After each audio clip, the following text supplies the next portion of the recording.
if you want me to give an overview of what actually happened, yes, sir. I'll say that we started very well, but we ended up badly. The office of the president is very important. Very sensitive, sir. Because it's not just the face of the nation, it's the leader of the country whose action or inactions will impact directly or indirectly on our individual and collective lives. So Peter Obi was just a beneficiary of general, discontent of the people against, the governance structure and processes in the country. Peter Obi just became the symbol and the embodiment of that, disenchantment and anger of the people. He's been on the political spotlight at least for the past 24 years, and he has not even done much, one, to erode those negative perceptions, and again, on the other part, to do things that will, further enhance his legacy, even when he has left this world. One feeling was that I knew from the get-go that the ruling tendency in Lagos State has come to almost to its end. Because when you've lost it, you become desperate. Fortunately, Yorubas have never been like this. But of course, the people benefiting from, a system will always use whatever means to sustain themselves. And that was what actually happened in that instance. Then when you even talk about Igbos have integrated themselves very well in Lagos and in other parts of Southwest, as well as other areas of the country. Historically, we've had a mayor of London who was an Igbo man. I can't even recollect his name. In that Lagos there, in that city hall, where the family of Rhodes Vivour donated to an Igbo man. Go and check your history. An Igbo man had been made a mayor there.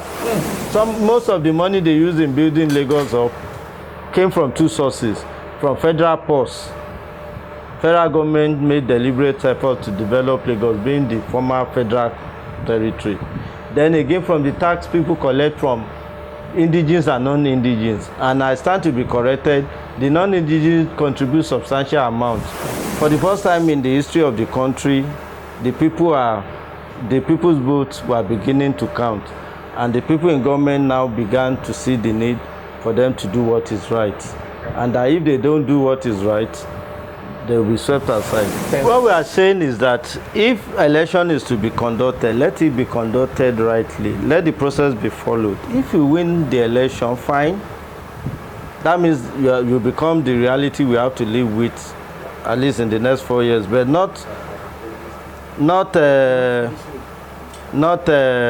this wuru-wuru to the answer that they are doing. But my worry now is that I believe that we should always toe the path of honor, because there is so much discontent in the land. When people believe that they don't have opportunity to peacefully change government and they won't get justice at the law court, it's a recipe for chaos.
Well, today is another very lovely day, a beautiful day, a very, very wonderfully insightful day. Today, Tuesday, the 21st day of March, year 2023. Just few days after the gubernatorial election, roughly almost a week, then approximately 2 weeks after the presidential election across the country, and on Asabe Afrika this morning, by the grace of God, we are meeting a man, a gentleman, an editorial expert, a journalist, a public affairs analyst, in the person of Mr. Olaolu Oladipo. He has always been a voice to the voiceless, and he has also been a thinker, a doer, a man who believes so much in an egalitarian society that profits the rich and the lowest people at the rung of the ladder of the society. And that is why we have gone out of town to search him out of his very busy schedule to kindly come and look at the election in Nigeria, look at the societal pendulum, and give a view that can really help young people, especially the disenfranchised people, majority, who are not allowed to elect their leader in the last election. We want to thank you, sir, this morning for coming on to us. I want to appreciate giving us your time. We know you are a very busy journalist and analyst. First and foremost, I want to ask you that, how do you feel as a Nigerian, and as an analyst, and as a father, and to some extent an employer of labor in a country like Nigeria at this very present time, sir? Thank you very much for having me.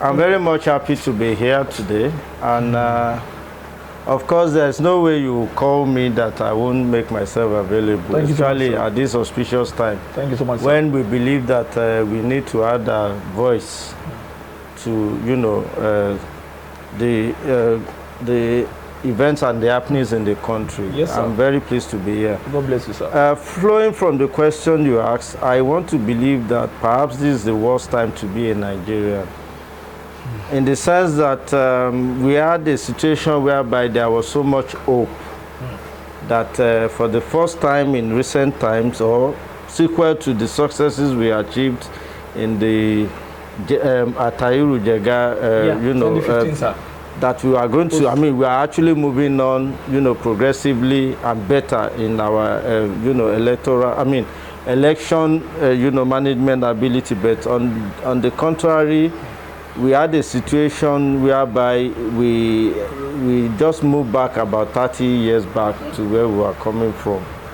If you want me to give an overview of what actually happened, yes, sir, I'll say that we started very well, but we ended up badly.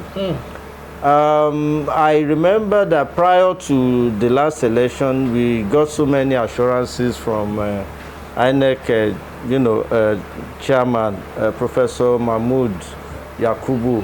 He appeared, you know, in the media, in several, you know, platforms, both conventional and social media, to tell Nigeria that all was set, and that the introduction of bimodal beavers, as to say, I can't remember, will, you know, be the game changer, because of the several features that were added into, you know, it, flowing from what we had in the past. I mean, and that this time we are going to have a very perfect and, you know, flawless election. But in the end, unfortunately, we moved 30 years back to where we were coming from. That is sad. But that does not distract from the fact that the election itself was not too bad.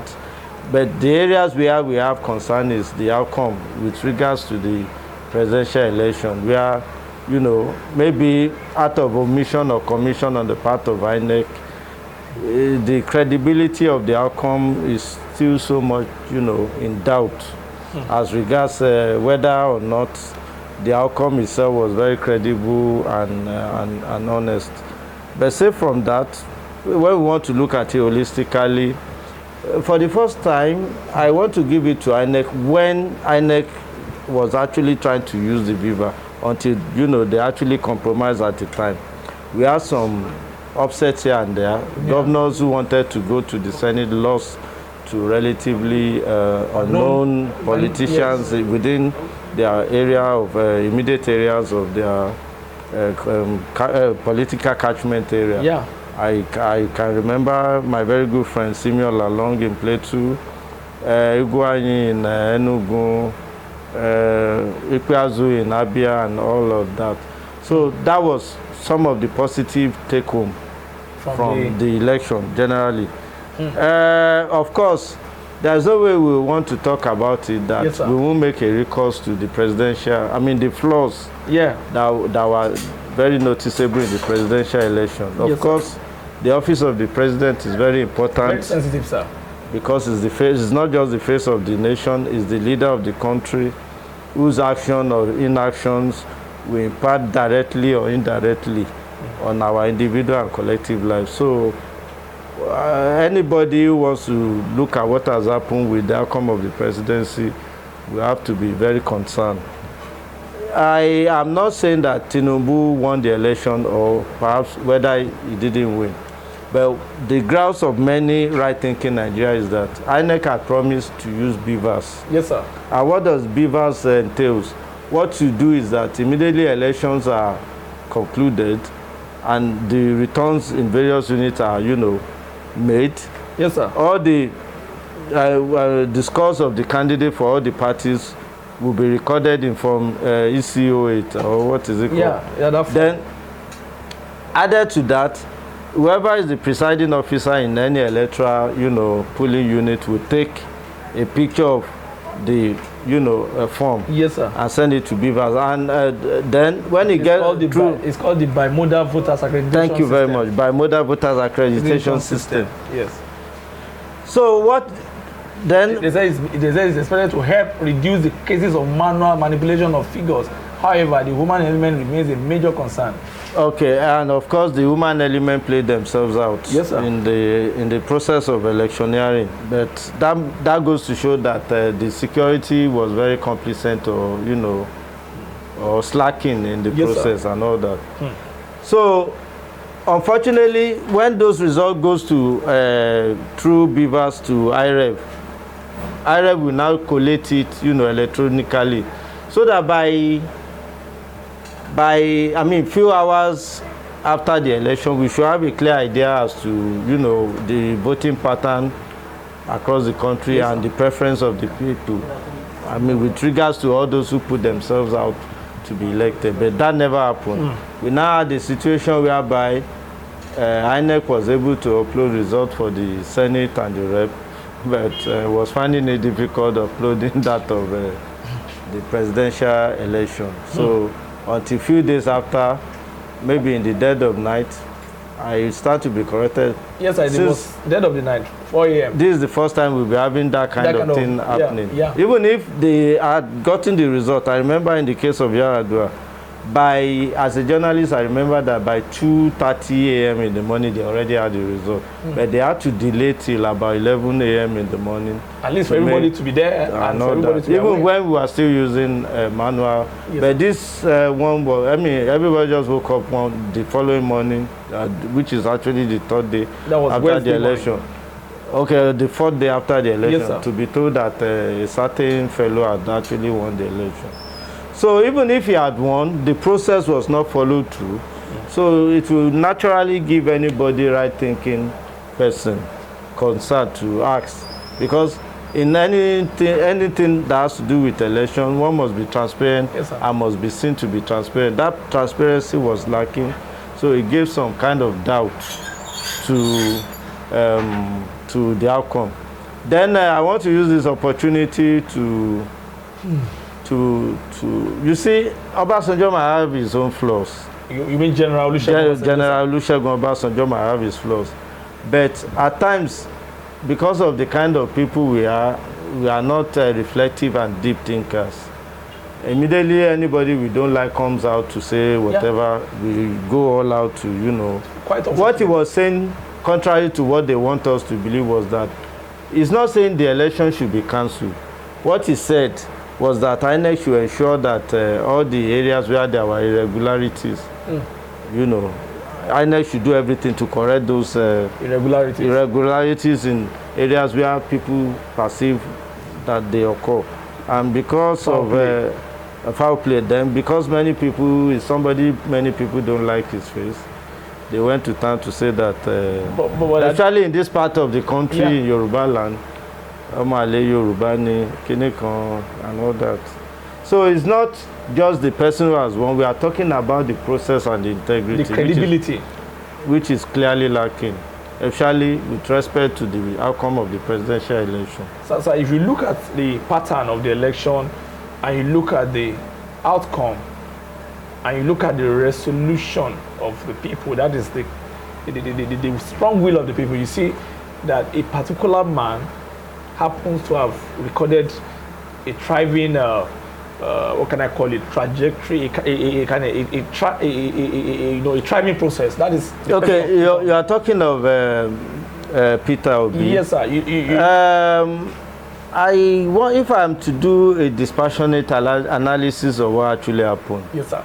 I want to say to a large extent that Peter Obi was just a beneficiary of general, discontent of the people against, the governance structure and processes in the country. And luckily for him, he has these credentials amongst the people, that is somebody who is frugal, who has not been tainted in one way or the other, who has in a little way in his own, in the period when he held sway as the governor of Anambra State, to do one or two things. So those were the credentials.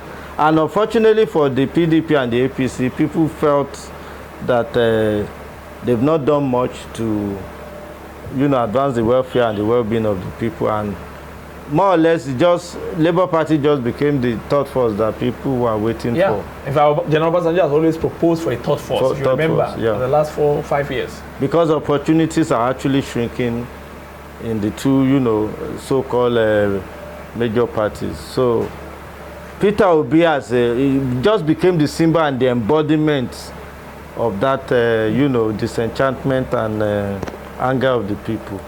But if he had played the politics very, very well, if he had had the right kind of political tacticians around him, possibly he would have won. But I believe a lot of people, what you just said now, a lot of people will not agree with you. The consensus and the silent revolutionary consensus is that Peter Obi won, actually, because you look at what happened in Lagos, there was a massive support from the Yoruba community, not just the Igbo community alone, especially from the egalitarian Yoruba community. Then in Sokoto, he took it. In Katsina, he took it. In Kaduna, he took it. I think he walked to Kano and some strategic states. I'm sure he would have done better than in what Abuja, he took it. Yeah. So you ask I think the problem essentially is, you see, politicking is an act. At times you might have the followership. Like somebody, a friend of mine, quoted one of these philosophers to say that the people can always vote. It is the people who will count the votes that that matters and all that. So, like I said, he would have actually done better if he had played his game very well. Especially in the north. I think that if he had done very well in the north, I'm sure he would have beaten Atiku and. How did you mean doing well in the north? Because the perception in the north then, unfortunately for him, is coming out with that perception baggage of an Igbo person. The perception of what the Hausas feel of the Igbos.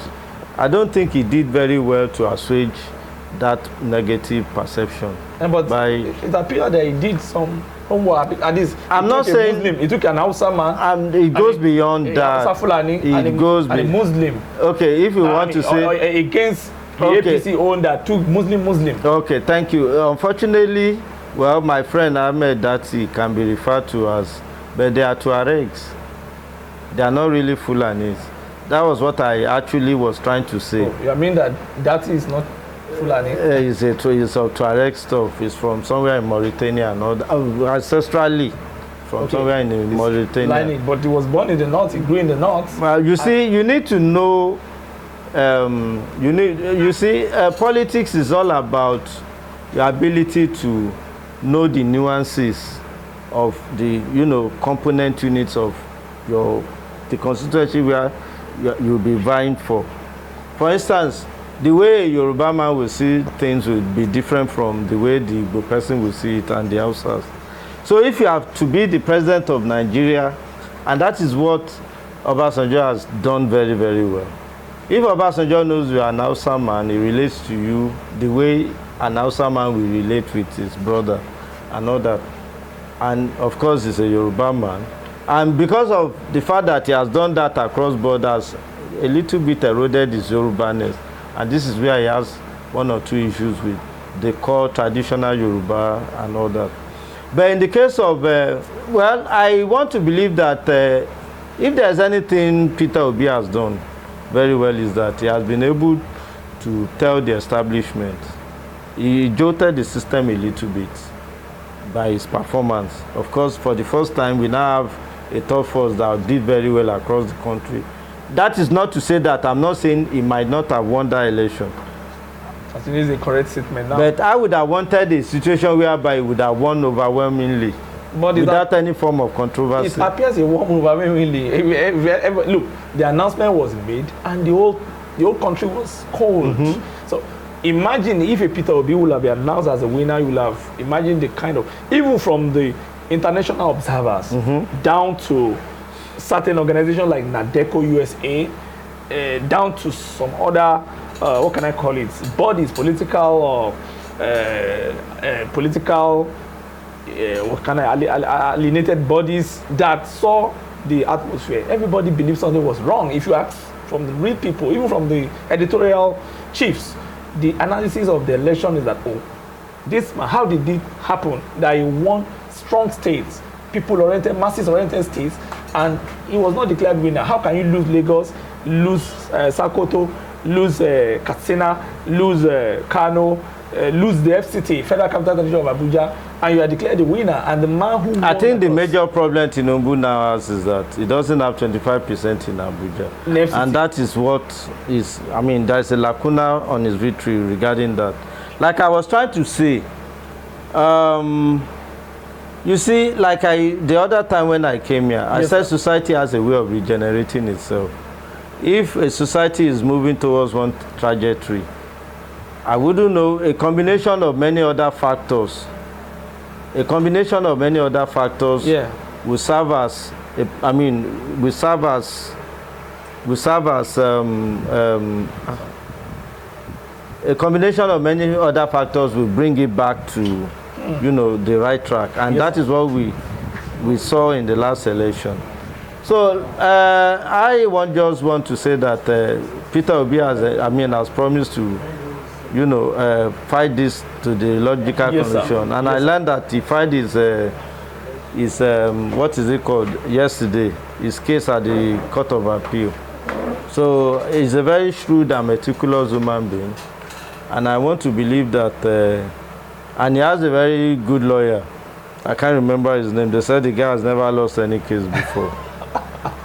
And I believe that, of course, it's somebody very studious and serious. So they will have their facts to present at the court of appeal. And you expect that at least there's going to be a political relief and a political victory for those who felt cheated, who felt maligned and politically slighted. But sir, let's look at General Obasanjo now, because I have read part of his books. This is one of his books, My Watch. And you look at a leader who is so meticulous in even presenting his own facts, writing his own story, either it is true or not true. At least he had the presence of mind to gather his thoughts together and put it in a book form. He's not lazy. He's not laid back. So you look at it now. He says something like here on page 231 of one of the book. He said, "A person of integrity believes more in virtues than in values, which are relative." The French dramatist Jean-Baptiste Molière affirmed, "If everyone were clothed with integrity, if every heart were just, kindly and upright, the other virtues would be well nigh useless, since their chief purpose is to make us bear with patience the injustice of our fellows. A person of integrity believes that there are standards against which behavior can and should be measured, even if sticking to those standards costs him dearly. A man of integrity is someone we can trust to be consistent in keeping his words, telling the truth, and acting with fairness, justice, and equity, both in word and in deed. God had such a man in mind when in Psalm 15, the Bible talks to the one who walks with integrity, walks righteously, speaks truth in his heart, does not slander with his tongue, nor does evil to his neighbor. The dart of integrity is a person. The dart of integrity in a person is the dart of good things. It also brings about the demise of duty, honor, and loyalty. Politicians must focus and pay greater attention to socio-economic issues in a developing country. We tend to concentrate too much on politics to the detriment of these issues. Politics became the profession of the untainted and sustained by the uneducated. And yet, I believe that a vibrant and sustained socio-economic development and growth will stabilize the polity and spread resources widely and evenly, which is made more difficult in the midst of poverty. Well, he said a lot there. If you read the book, you see Obasanjo stating a whole lot of facts, even about individuals that he has worked with, that he knows around him and all that. From his intervention in this election. Even though he too has his own, should I say fundamental flaws too, as shortcomings. Shortcomings. You know, so you ask yourself, if you look at Obasanjo and you look at the Bola Tinubu, who do you think you would like to go with his political school of thought? Unfortunately, the two of them are not. If we want to use the standard of Omoluabi ethos in Yoruba land to measure them, unfortunately, the two of them have one or two. One can't really say much about the two of them in terms of. Are you afraid to say it, or you cannot? No. What I'm going towards one. Towards a direction. The two of them have their own failings. I want to believe that one is more fundamental than the other. One would have expected Obasanjo. Well, he's a statesman. You can't take that away from him. By virtue of his attainments and his achievements, locally and internationally, and he's somebody who has been able to gather so much for himself in terms of respect and love, and in equal measure it too. But if you want to say the two, if I'm left with no other choice, I'll go for Obasanjo than Tinubu, because of so many baggages that the man has been carrying about.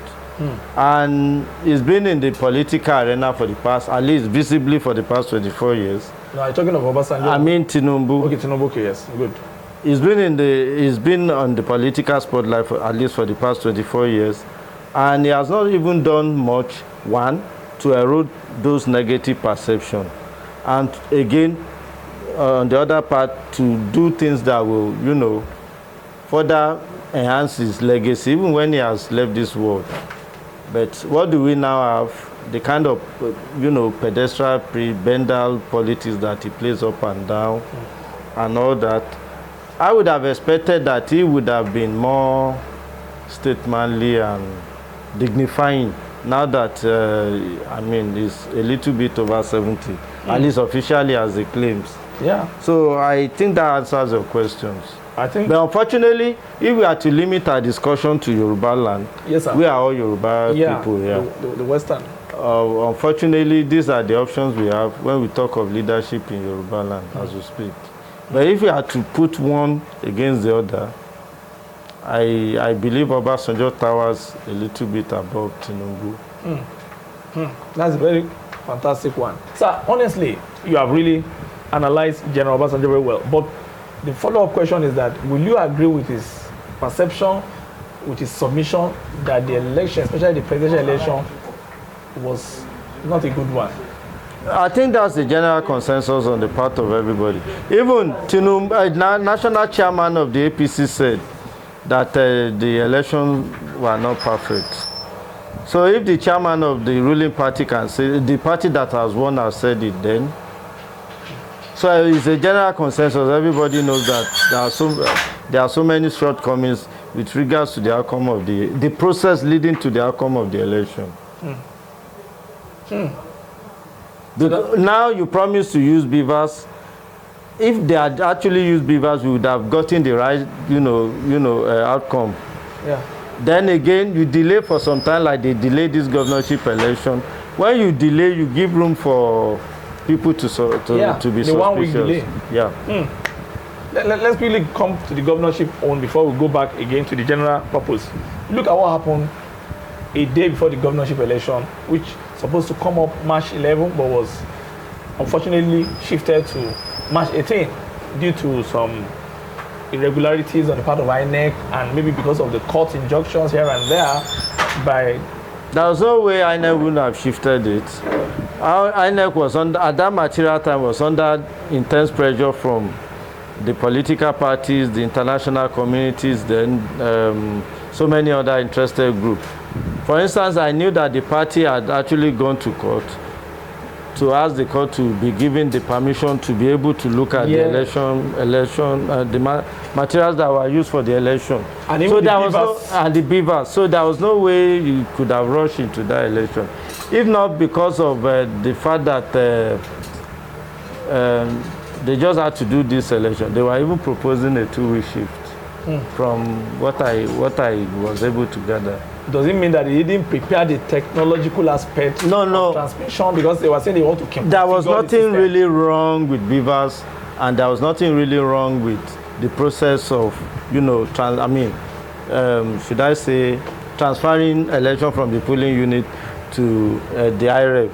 But there was maybe deliberate sabotage on behalf of INEC or any of its staff to achieve a predetermined, end.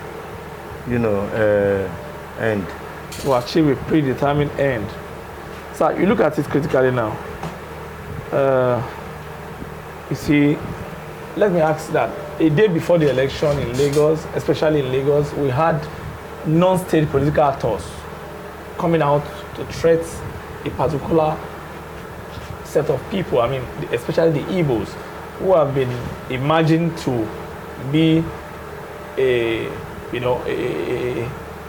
big storm or a big threat to the election, or a big support for the presidential election to have achieved the OB landslide victory. So we have a non-state actor like one Muslim Akinsanya called Alhaji MC Oluomo or something like that, coming out to threat and say, oh, if you are so person, stay at home if you're not going to vote for They did not only make the threat. They didn't just make the threat alone. They carried it out. It played out the following day. Yes, even during the presidential election, there was another video that showed the same character saying that being the Igbo, somebody stylishly took that video.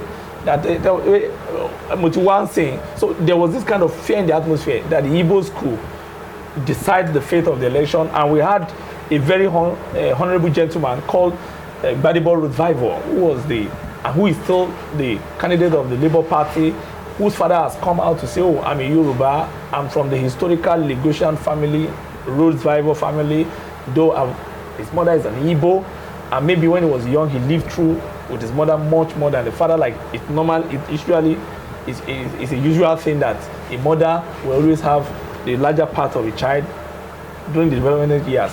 Now, a whole lot of things played out, and some people came out with the slanderous propaganda that, oh, he's an Igbo, he cannot even speak French, Yoruba. And you saw how MC Oluomo came out, though he resigned the next day to say, oh, I was just referring to Yachukudi. Yachukudi is my neighbor, I buy spaghetti and macaroni from him. And you believe Oluomo will go and buy spaghetti and macaroni? And I was shocked too. I was shocked that... You see, it's just unfortunate. So how did you feel when you saw everything, the theatrics in their actually, two feelings, actually. One feeling was that I knew from the get-go that the ruling tendency in Lagos State has come to almost to its end. Because when you've lost it, you become desperate. So when you become desperate, there's nothing you won't do. So that was the last card they could play. So I felt so happy with that we are beginning to see the end of the ruling tendency in Lagos State. Then the second aspect of it has to do with how that kind of behavior has rubbed off negatively on the perception of Yorubas by other, ethnic nationality as refined, educated, sophisticated, and I hope you have not forgotten that trial of many years ago, Suffocated Moron, by Vanguard editor. Well, unfortunately, it's not something to be proud of. I'm a Yoruba man, 100% Yoruba man. And possibly that was the way he felt, though he later apologized. Yes, sir. So he felt like that. I wouldn't say I felt like that too, but it was more like somebody giving us a report card. Unfortunately, not one of us. And of course, we are making the same kind of mistake again by recursing to tribal, our tribal cleavages and clannish disposition by saying that whatever it is, since it's a Yoruba person, it's our son. Yes, sir. And all that. But unfortunately, Yorubas have never been like this. But of course, the people benefiting from, a system will always use whatever means to sustain themselves. And that was what actually happened in that instance. So you mean that?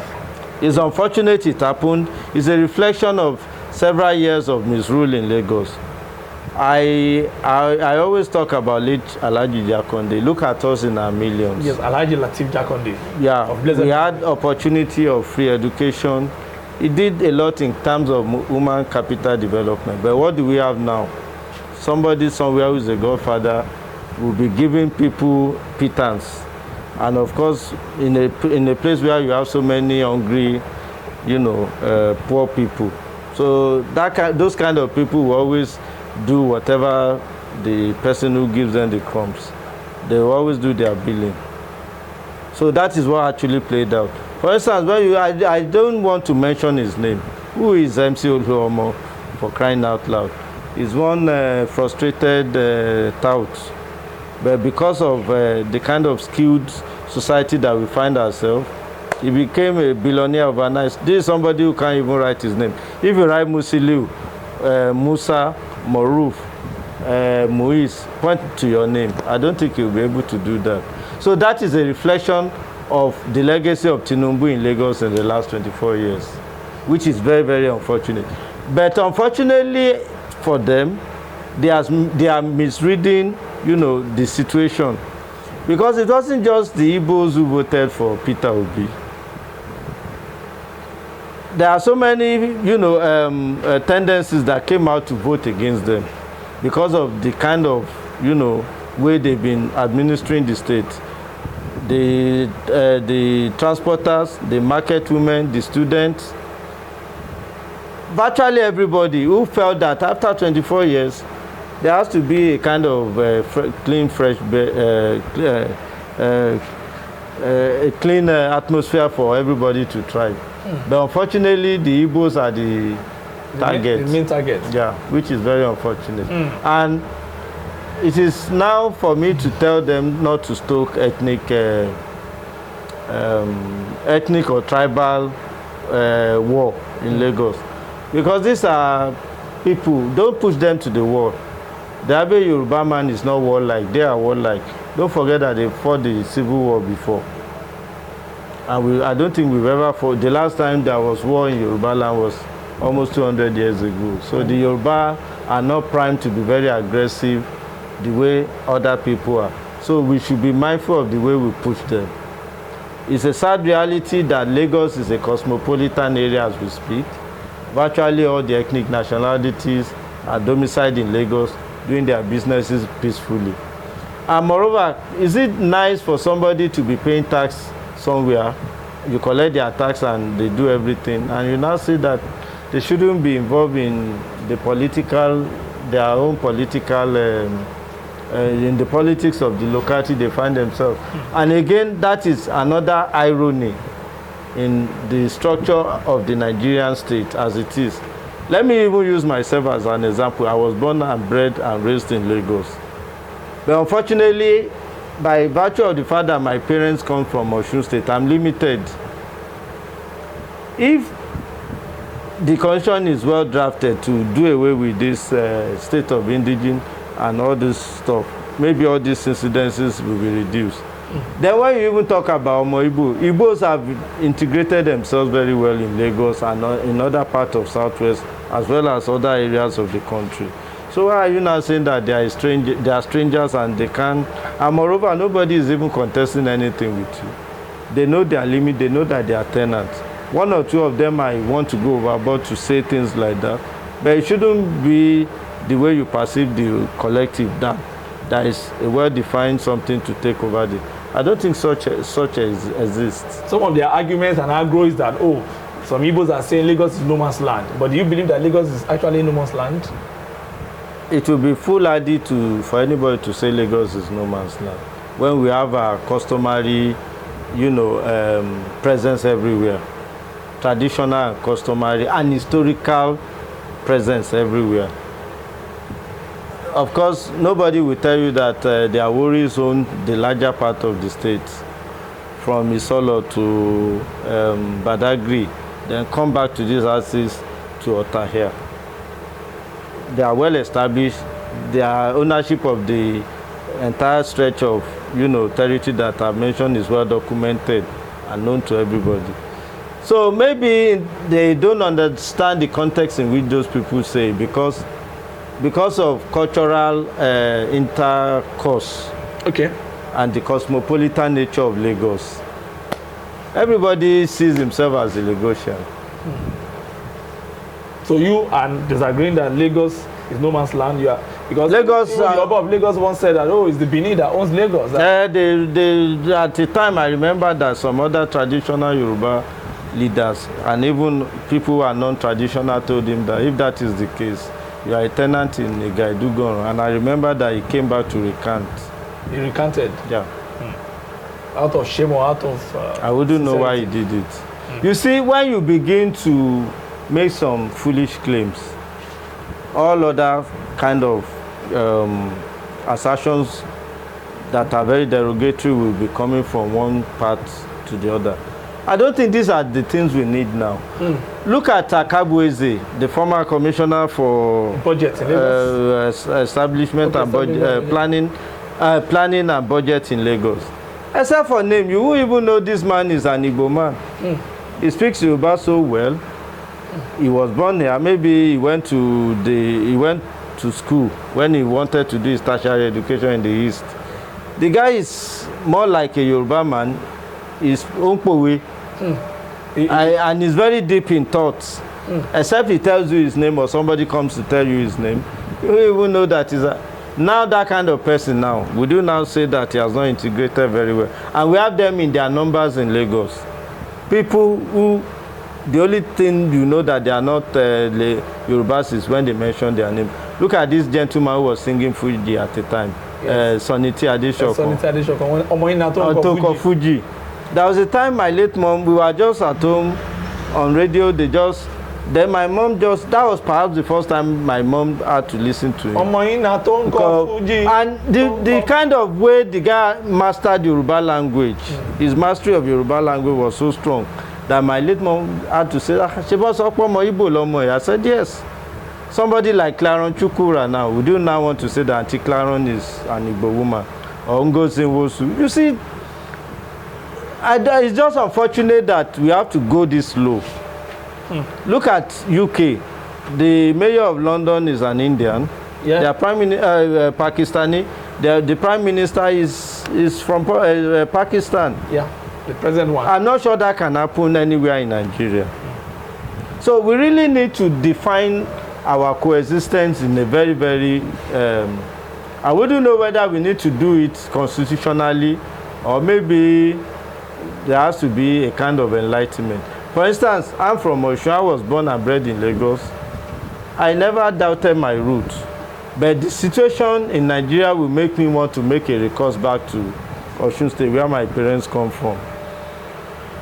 I can't become governor in Lagos here. They'll tell me I'm not Ajojinimi or what's the language. But even Bola Tinubu himself as governor is from Iraq. But he had to pretend to the governor is the Sanwo-Olu. Hello, he pretended to be a Lagosian. At least he said he's using Tinubu's name, whose family house is in Kakawa. But I can't do that, for instance, to say that I'm not from Etiri and Fafora ruling clan of Osun, to now say that I'm maybe Kineko Martins in Lagos. Martins. And the irony now is that when I go to Osun now, they say Kinikon, you have to, if you want to be anything, you have to live with us here. Yeah, we know your parents, we know. So these are some of the things. Is one issue we have to address. Maybe constitutional, not maybe. We need to address it constitutionally. Then we need to address it the way we relate with ourselves. So unfortunately, because of these divisions, which are not too really deep, politicians are exploiting it to take advantage of political things. And that was very reflective because they knew that the people had abandoned and rejected it, so they have to use it. Use it as a tactics. As a tactics. Unfortunately, we have so many Sugomus who fell into it. Even on social media. Even some of my uncles who are even professors. Uncle, the Igbos have been here since 18 something. And we've even had, historically, we've had a mayor of London who was an Igbo man. I can't even recollect his name. In that Lagos there, in that city hall, where the family of Rhodes Vivour donated to an Igbo man. Go and check your history. An Igbo man had been made a mayor there. Igbo man? Igbo men have won election in Lagos before. In Enugu, a Fulani. So why make recourse? For instance, when my late daddy died, some of our ancestral land were, you know, our Fulani were in bed. They speak Ijesha the way any Ijesha man will speak it. They've integrated well. Well. So, to me, some of our lands are more Urobo and Be. There are so many Urobos. When they say, give some portion to them, they've been here, they don't know any other place. Maybe their grandfather or great-grandfather came here. So we really need to do away with all this sentiment. Unfortunately, the land that we are even begging them to give to some of these Urobos, my children and my siblings and my nephews are not even, they don't even bother to even want to go there. So you can see the irony of the Nigerian state. So we really need constitutional arrangement to take care of such. Then we really, in our own day-to-day interaction with one another, we really need to see our humanity rather than, we are first of all human beings before religion, ethnicity and race divides us. Because I want to ask you a question that if you look critically at your friend, I don't want to call him your friend, but our friend. I don't want to also call him our friend, but our collective interest in terms of the person of Mr. Gbadebo Rhodes Vivour. You see the problem that is then there. A lot of people said because to the people about Igbo, Kinshomo Yoruba, and unfortunately, many of the people who are even saying it, they are even half Yorubas. Can you imagine? Their leader, who is Asiwaju or Kilempi, the wife is half Ishekiri, half Ijebu. The son, Sheyi, they won't tell you that Sheyi is married to a non-Yoruba person. So why play all this up? Why play it up? Listen to the guy if he has anything he wants to say. If you believe he has a lot to say that you believe he will take into government to change your life, so go with him. If not, stick with the person. Why use? Because the fear now is that Yorubas are everywhere too. We really need to be careful the way we play things like this up. Because of course you know the way things are in Nigeria. Before you know it, the thing will now, you know, and unfortunately Lagos is, now you are talking about people should go back to where they are from. Don't forget that Lagos itself was a former federal capital.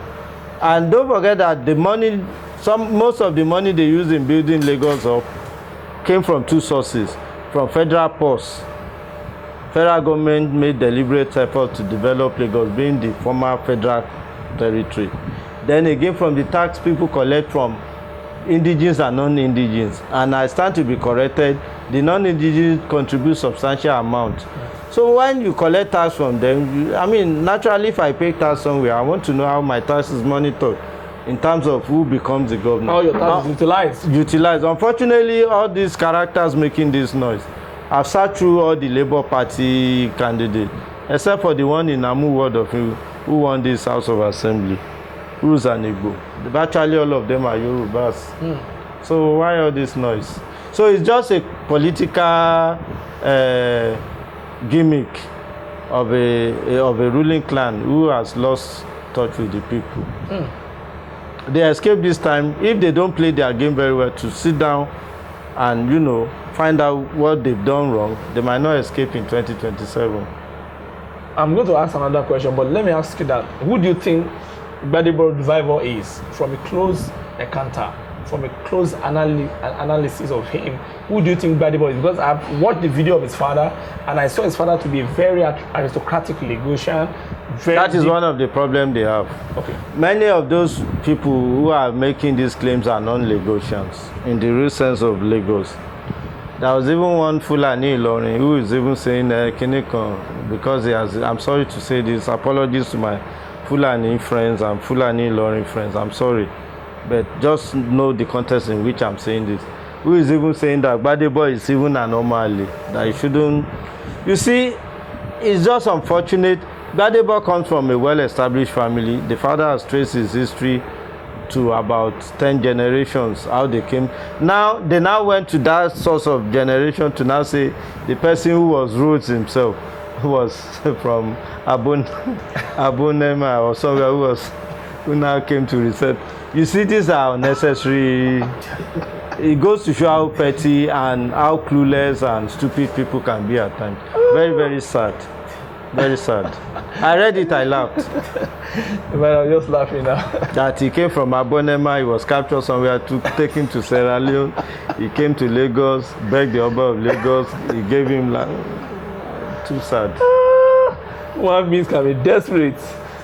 In politics, there's no finance. And when we even look at them, they have their own problem. Unfortunately, that's what I even want the opposition to start highlighting. They are always very quick to see other people, not quick to see themselves. I think they don't believe that their peanut is even smelling. Oh. Oh my God. The other time when Remy went to Delta, he went to his mother's place. That's her mother's place. She spoke in Shekiri now. That's Remy Tinubu. Now. That want to become first lady. Now. And she, until I think she's still serving as the senator. Yes. Yes. She's still in the Senate. So what is good for the goose, Abi, is not good for Jandor. So that goes to show their hypocrisy. Because I want a situation whereby let us address the issues. The man is a young man in his. I think he just clocked 40. Just clocked 40. Just 2 weeks. March 8th. Just clocked 40. Listen to him. Let him mature his program. He has a lot of. Then the one who is there now, let him tell us what he has done and what he intends to do. Then let us make up our mind. But if you look at Sanwo and Rhodes Gbadebo, who do you think is really fit for this job? To be fair, Sanwo is not necessarily a dullard. He's a very brilliant man. But the problem he has is that he's too embedded in the structure that threw him up. Okay, it's like he's a puppet of his structure. You said it. Because I know that if he's left alone, he will do well. That is Babajide Sanwo-Olu. As a person, yeah. But he's too held back by the forces and the tendencies that threw him up. And this is where all of us should say Gbadebo Rhodes Vivour should be an alternative. But of course, this clan are very clever. They now said they are talking about Godfather. Shebibo Dejotu is his own Godfather. So we want to leave one Godfather for another. But it makes it interesting. But how they are making it pedestrian is what I don't like. Which any right-thinking person should condemn. I think we should collectively condemn it. Condemn it, yeah. But when you look at somebody like Jandor, the owner of Core TV, a man that Fashola called a cameraman, but who has been able to, champion a cause in Lagos, only for him at the peak of his political victory, he became a kind of a vapor. He just disappeared. And so, what do you have for someone like Jandor, sir? And the Funkaki Dele? Jide is my aburo. He's well known to me. He's a journalist, and for several years, all of us were together. I know him to be very hardworking, very dexterous in all he does, and very, very meticulous too. He's not, flippant or frivolous. And that's interesting. He might not be too eloquent or too he might not be a smooth talker, but he's loaded and intelligent. I think the problem he had, or he still has, is that he has not been able to manage his relationship with people very well. And this is one area he needs to go back and work on. But I know that if given opportunity, he will do well. But do you know that his name was so fearing, Jandor, in the last 2 years in Lagos, to the extent that even a popular grocery store called Jandor started doing a campaign that we are not Jandor the politician, no, we are just Jandor, we are this and that, so that you know the kind of mightiness that his name brought into the political sphere. I think unfortunately for him, the outcome of the presidential election, you know, changed people's focus away from him. That was what happened. So what do you think? Do you think he has a good faith? Do you think he has a good whatever? I think he has a good, very bright prospect. The major minus on his part is what I said. Because we really needs to go what he got in Lagos. Look at very ridiculous. And it's not even up to 96,000. It's not even up to 100,000. You know, 96,000 is almost like. He has a prospect. He has the only minus I highlighted earlier on was that he needs to know how to manage people very well. He can be very. I don't want to say things this is a very. If I see him in person, I'll tell him. Okay, you think you need a kind of human managerial skill in terms of political affiliations? That is the essence of politics now. Yeah. Your ability to relate and manage people. Then, you know, manage and aggregate interests. Obviously, what is politics? Aggregation of interests. You are coming into a political party with one basic focus, interest. I want to be this, I want to be that. Everybody has the same. The ability to manage this, you know, interests. Yes, sir. Makes you a leader in the political sense. That is what he really needs to work on. But I want to ask you that, was it a good decision that he took a woman who just lost her marriage at that peak of time to be his deputy? And that same woman came to say, oh, I have 20 million followers on Instagram. But unfortunately, she didn't even get up to.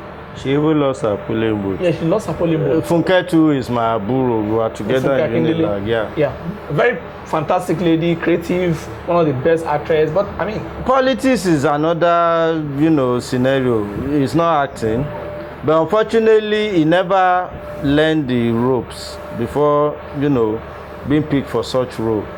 Do you think Jandor did a mistake? That's my question. It was a very fundamental mistake in the sense that you came into the party, you were given the ticket. There are some other interests within the party too. If I were to be him, I learned that people like Gbadebo just said she even pick Gbadebo Rhodes Vivour, but he didn't say.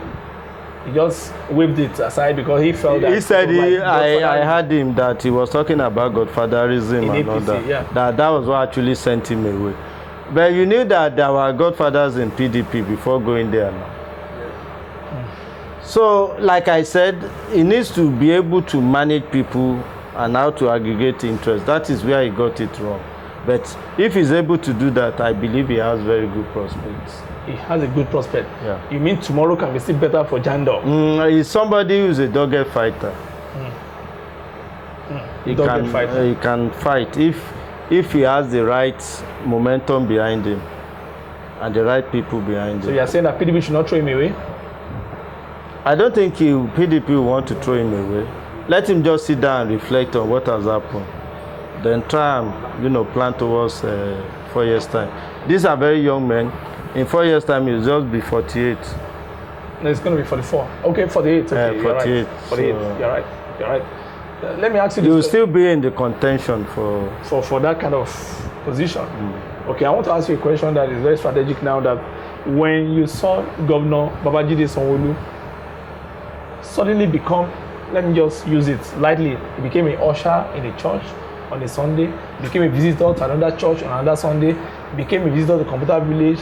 At the time, it was even the gate man. There at the gate man at another. He stood at the gate and started shaking people's hand, you know, all sort of things. He just went into a kind of, you know, sense of, I don't want to call it cheap populism. Yes, cheap populism. How did you feel seeing a governor who you cannot even see anyhow before. Yes, of course, he's a humble man, but you cannot just see him anywhere, anyhow. And a lot of people are even saying that maybe we should invite him to come and do something in our house, maybe to come and cook in our kitchen, or to come and even help us. He even went to Computer Village to start repairing phone. Yeah, he was a phone repairer at the time. Then at another time was a mechanic. Then at another time, he was helping them to gauge the. It was like I actually said. Well, I felt that three feelings actually. When I saw those footages and clips and pictures, I knew that the ruling tendency was very desperate. Then two, I was very happy because for the first time in the history of the country, the people's votes were beginning to count, and the people in government now began to see the need for them to do what is right, and that if they don't do what is right, they will be swept aside. Then the third feeling has to do with the fact that I knew that a sense of desperation had actually come in for governor to be doing all. He was even going to the street and start talking to people, waiting at the bus stop to talk to people, motorists. I mean, he more or less brought the office down. But I knew it was, out of desperation. And it was very positive. Not act of seduction, but act of desperation. Desperation on his part. I wouldn't want to say why. The reason is known to all of us here. Lagos must not be lost because of Gbogbo Jankari that you find up and down. The heavy Jankari was hanging. So they played that out on the election day when they had to recourse to violence. When you saw that kind of magnitude of violence, people are still talking to it about it till this morning. Even this morning, an organization has just asked that Lagos election should be cancelled. They also spoke in the Abuja election too. They spoke. That is 2 weeks ago. They called themselves the VMCII. I want to know the full meaning, but this television station does not write the details. They said the election should be cancelled. By INEC as a vision that will never help except Nigeria as a people. So therefore, we call on INEC to cancel the election. Well, if I'm to I think I watched this video yesterday. Okay, sir. If I'm to react to it, they are basically stating the obvious. But where I disagree with them is for them to insist that there has to be total cancellation. No. Why? I want to agree with Obasanjo when he said that areas where there are noticeable violence or errors, intimidation, that INEC should look into them. When a situation where boys were carrying out guns to intimidate people, Lagos governorship election should be cancelled. On the day of election, nobody can rationally say the election they brought juju. I'm saying it openly. Nobody can rationally say that election took place. I mean, in Lagos. They were doing Oro 3 days to election. They brought out traditional instrument of traditional religion like Oro, juju, everything. And in Oro, the balance of Oro is that women should not go out. So that means that you have different. That one is political Oro. Okay, sir. If you want to see Oro, come to Osun State. You will see Oro. In the situation whereby in the palace, it's just an opportunity. They actually engage in scaremongering. Okay, scaremongering. Just to scare them away. I saw some of those purported Awo sometimes. I said, is this the way Awo people? No, it was on video, sir. Now, when you saw them, you know that it was. They were saying, "Oh yeah, Yoruba de àwọn Igbo mọ́lé o, bá de o gba àwọn tó ní dìbò fún APC de wọ́n mọ́lé o."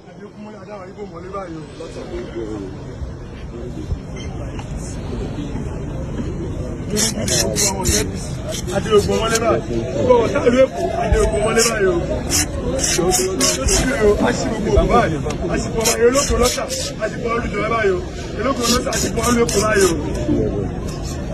Lójú sí mi báyìí, ọ̀pọ̀lọpọ̀ ìbò, aṣígbogbo báyìí o. Ebi ti wọlé, owó wọlé báyìí o.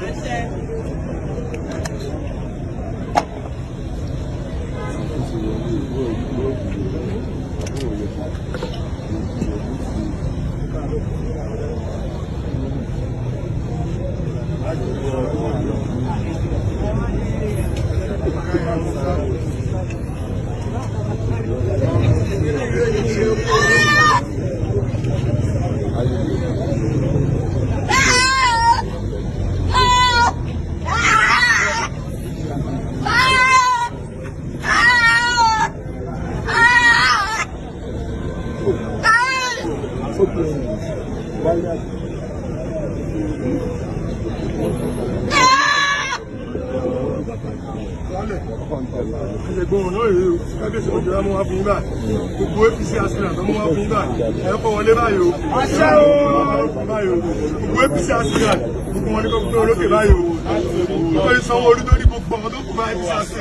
that when they are doing real Oro, would they say they should dare anybody, Molly? Those ones are, you know, gimmicks that they used. Of course, somebody who is not a Yoruba man will fall for it, or somebody who doesn't really know much about the tradition of it. When I saw some of the clips, when they showed them to me, I was even laughing.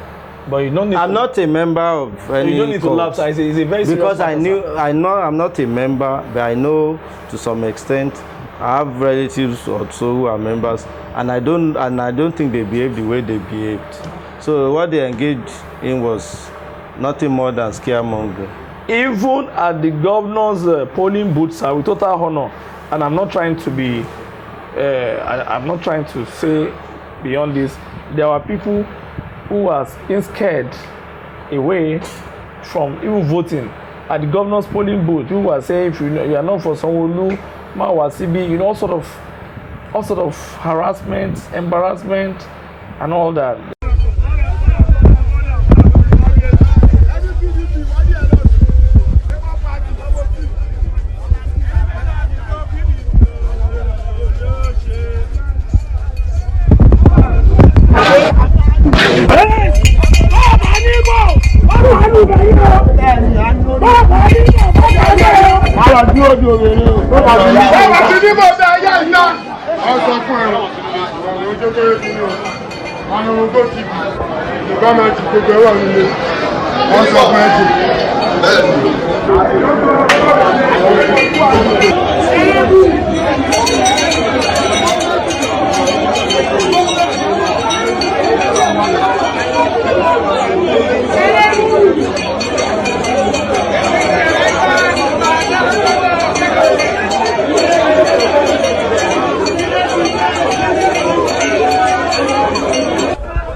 When you look at it's just unfortunate that these people are shameless, and some of them who have a conscience, I've actually spoken to them.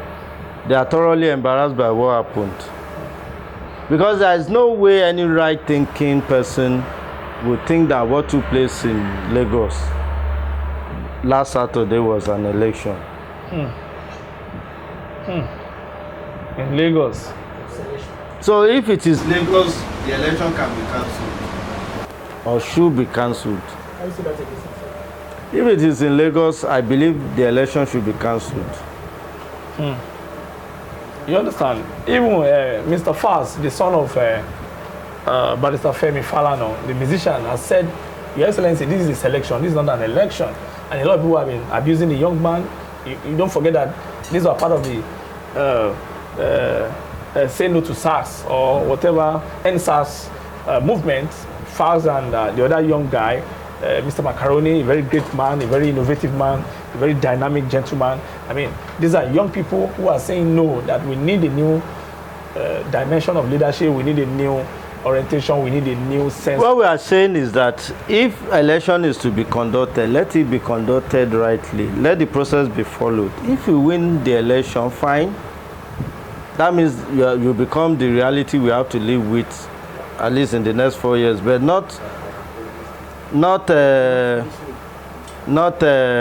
this wuru to the answer that they are doing. So, looking at the election now, if you are to, how do you feel generally, especially when you look at the presidential election, you look at the president-elect, somebody, it appears that the United States and some other top foreign embassies and even some even African countries, Because the standard practice is that immediately a leader emerges, the essence of this observer group is to come and look at the whole process. Okay. After looking at the whole process, they now write back to their home countries through the institute that sent them to actually give a detailed report of what actually take place. So if the election had been, if the election was clean, fair and transparent, they would have stated so in their report.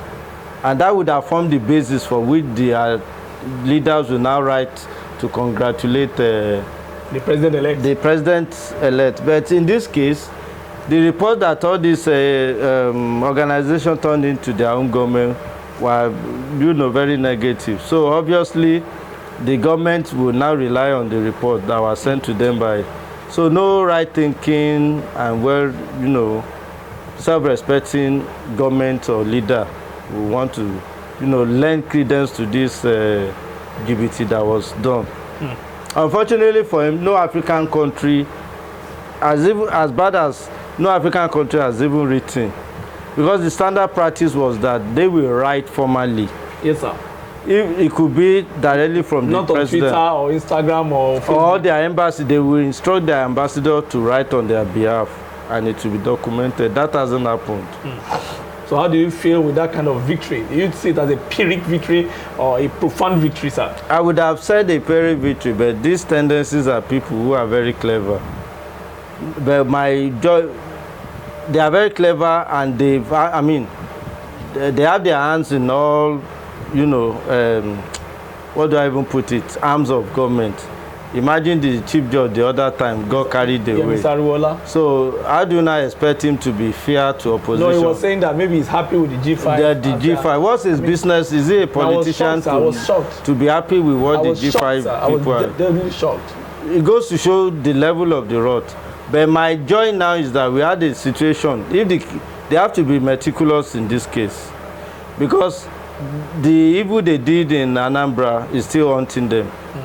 The other time when some of the justices wanted to go to US, yes, sir. US denied them visa. Yep. And in this case too, I'm sure US must have, listed some of these government officials. Yes, sir. Their names. That will be given sanction. They will revoke their visa. They will do. MC Oluomo, if care is not taken, his US citizenship can be revoked. And even the National Human Rights Commission has invited him and the governor of Kogi State that they should come and face disciplinary action. They really need to, because just picture a situation whereby the other side have been aggressive too. How many people would have died in the process of this election? A lot of people died, sir. No, let's restrict ourselves to Lagos and Kogi that you alluded to. Let's assume the other side were as aggressive as they are. Then they come out with guns. And one of these street urchins was even killed in Okota, if you remember. Yeah, of course I'm aware. If they had actually gone out with the scale and magnitude that they came towards them, I'm not sure Sanwo-Olu will be comfortable in his office as we speak. In fact, we thank God that the military even did a kind of speak over. That was 3-4 weeks before the election. They came to arrest almost 115,000. It would have been more terrible than that. To Okota. So it's just that they are just being irresponsible. So like you rightly said, it could be a temporary victory for them. What I expect the opposition to do is to gather their facts, have a foolproof, case, watertight case against them. If that is done, then they can bring the international community to bear. Possibly this might be the first time a sitting president might be. It has happened in Kenya and one other country. The sitting president-elect. Yeah, no, a sitting president. The Supreme Court said the process that threw him up was, so they asked him to vacate the seat. But the kind of person we know, who like to spend, who like to reach out to people and all that, it's quite, it's quite unfortunate. Before we really round up, I want to ask that. Let's go back to your state, Osun State. Saw what happened in Osun. 26 House members, PDP won. Even the 3 senatorial seats, PDP won. So does it say much about the gubernatorial election that brought His Excellency. A lot. Because they have been saying You know, politics is local. The politics we play in Lagos is quite different from what they do in Ogun. In Sango, immediately you get to Sango and Gbogbo and all that. So the texture, the color, and the atmosphere would have changed. So that should be expected. In the case of Osun State, yes, Osun State generally, their politics, they have a way they play their game. They are very communal. Unlike us in Lagos, I can vote in one particular way, my wife will vote in another particular way. But in Osun, they are more communal. They already told him when Adeleke came in that they voted for Adeleke, that they'll vote for you at the presidential election. That was the agreement they had with him. He agreed. Along the line, we got a court ruling saying that Adeleke was not supposed to be the president. So that changed the thinking in Osun. And the thinking was just for them to tell anybody who cares to listen, the court, judiciary, everybody, that Adeleke was the person they voted for. So that was why PDP was able to sweep Osun in all the elections, at the presidential, national assembly election, governorship, and House of Assembly. So that was what played out. So what do you think is going to happen, God forbid, in the case that the appeal court? I don't think appeal court or Supreme Court will do otherwise on the, because whenever a judgment will be taken, they look at the circumstances, the environment before arriving at it. What the PDP in Osun has cleverly done was to stamp his authority there. At least you can't say the man became governor by mistake, and 3 elections or 4 elections after, his party keep winning up and down. So I don't think any right-thinking justice of the Court of Appeal or Supreme Court want to go there. And I even speak with some of their leaders in Osun.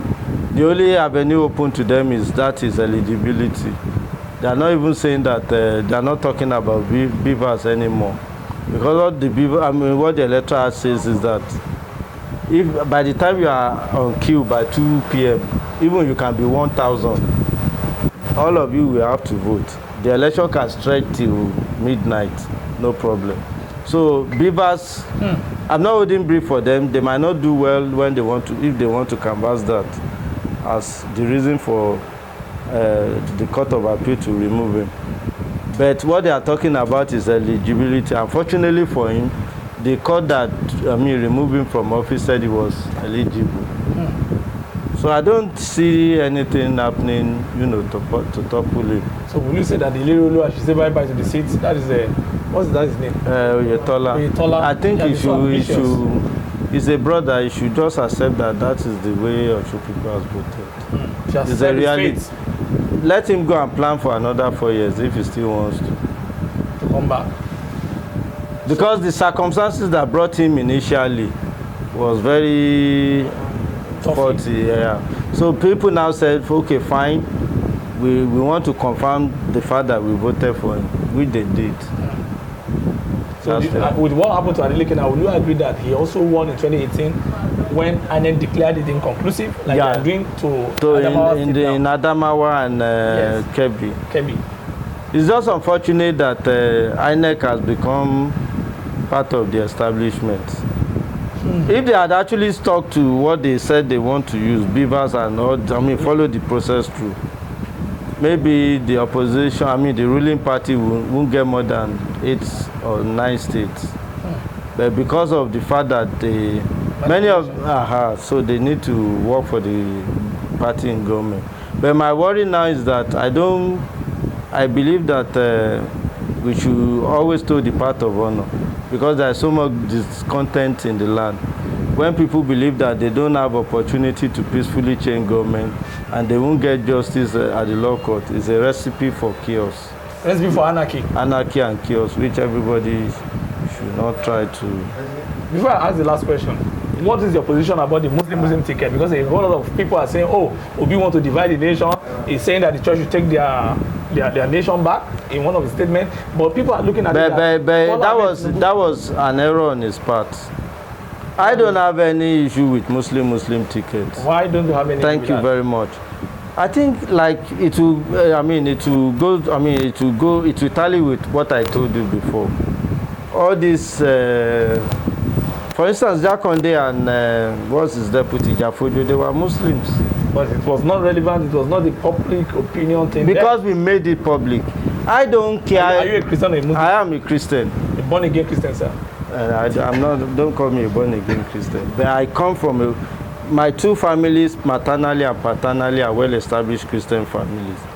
I think the question we should be asking those going to office is, what program do you have for us? But we have 50% Christian religion, at least 50%. The church is there in Nigeria. The church is almost half of I think what the church should demand for is good governance. No, but our son is the wait. We're talking of political balance. We've had.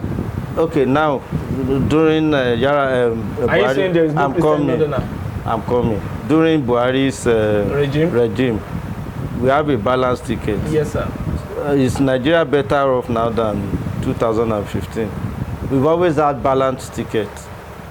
I think, to me, it doesn't really count. What we should demand is for good governance.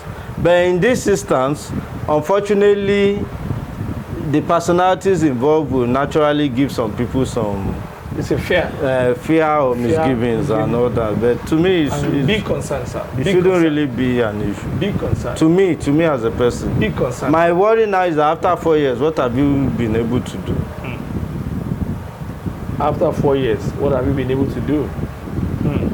I want to ask you to give an advice to Nigerians, especially young Nigerians that are very angry at this time, very, very bittered because they didn't get what they want. You can look at the governorship election, there was high apathy, voter apathy, people didn't come out. Even those that came out met their Waterloo. People were beaten up, people were rough-handled, people were intimidated, people were, victimized. So what do you want to say to young Nigerians that are called leaders of tomorrow, but the old ones are not going to let them lead? Even those that said that we need a town hall that is different from Bala Blue, Bulaba, they are still trying to rule by now.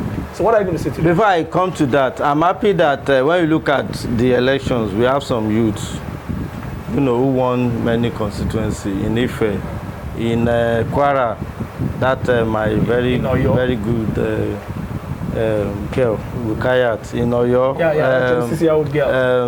In Oyo, we have a 29-year-old boy who got re-elected again. Taye Currency. Yes, I think somewhere in Kebbi. Somewhere in Kebbi. Yobe. 36-year-old boy defeated. So the situation isn't really totally bad. So my advice to Nigeria is that we should keep the peace. The situation is not bad. Essentially, what we need now is to properly organize rather than agonize. And I want to thank everybody that rather than resort to violence that we've always done, we now had the opportunity to see that, to believe that we can actually cause the necessary change when we get involved. That was what necessitated them in getting their PVC and all that. So good things don't usually come easy. Good things don't come easy. Because those who are benefiting from this route will not necessarily want to let go easily. So what we can do is that let us look at some of the achievements we've made this time, then go back to the drawing board and redraw our strategy properly. I believe that by the time we come back, when we look at some of the mistakes we made this time, by the time we come back in 2027, room for correction. There will be room for correction. Then the needed change in governance structure that we want will be achieved. You have an advice for Alhaji Atiku Abubakar, who appears to now be fagged out. I saw his picture sleeping inside a plane on his way back. The advice I have for my leader, the Waziri Adamawa, is that he should just accept that maybe he's not destined to rule the country. Let him use his position to reorganize the PDP. Maybe in 2027, look for somebody much younger. Should be that statement? Not just in the party, but in the country. Well, that has been a very fantastic Then for Peter Obi, you've done very well. Go back home and restrategize. Continue with your legal advocacy to reclaim what you believe is your mandate. That is very legitimate within the ambit of the law. But if that fails, go back home and re-strategize and call, political think tank to look at what you've done wrong. I'm sure by the time you come back 2027, you will not only cause an upset, you will throw away this ruling hegemony. So that's my advice for him too. I thank you for advising both Alhaji Atiku Abubakar and then my advice for the president-elect, whether we like it or not, officially it's been pronounced the no, president. but it has not been it's pronounced, but it's pronounced. I'm not happy about it. I'm not happy about it. This is the first time we are announcing a president, and I'm not happy. I'm not happy about it. I'm not happy about it too. But unfortunately, the only entity that can pronounce him has done so, which is INEC. So that is the reality we have to live with. My advice to him is that if he's eventually inaugurated, he should just sit down and listen to and feel the pulse of the people, to know what people are saying about him, away from all these, sycophants and all these people around him, to really try and do a kind of perception appraisal of himself. Then now redraw his own strategy, because he has an opportunity to right several of the wrongs that have been credited against him. And even if he wins and if he's eventually sworn in, he has the opportunity to be a statesman, which I think he should, not just be a political figure, so that in the end he will have a legacy, worthy legacy for himself. Well, I want to thank you, Mr. Olaolu Oladipo, for your wonderful time, for the way you have been able to throw your intellectual strength at issues, and your ability to direct and give credible intelligence, credible advice to young people and old people, the political class, the elites, and the ordinary people. I want to appreciate you, and I hope the next time we call you, sir, you'll be very available to help us navigate our thoughts and our perception and our thinking about the country, so that we have a very lovely Nigeria in the end of it all. I want to thank you so much. And Mr. Olaolu Oladipo is a political analyst, he's an editor, he's a political thinker. You can always reach him out. I hope there's some contacts scrolling on the video.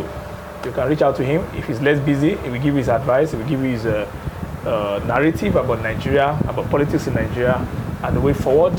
So the next time we're going to meet him, I want to tell you that please let the truth reign. Follow your conviction, uphold your conviction. Don't be ashamed of your conviction. Chase the truth and damn the lie. Thank you. God bless you. Goodbye.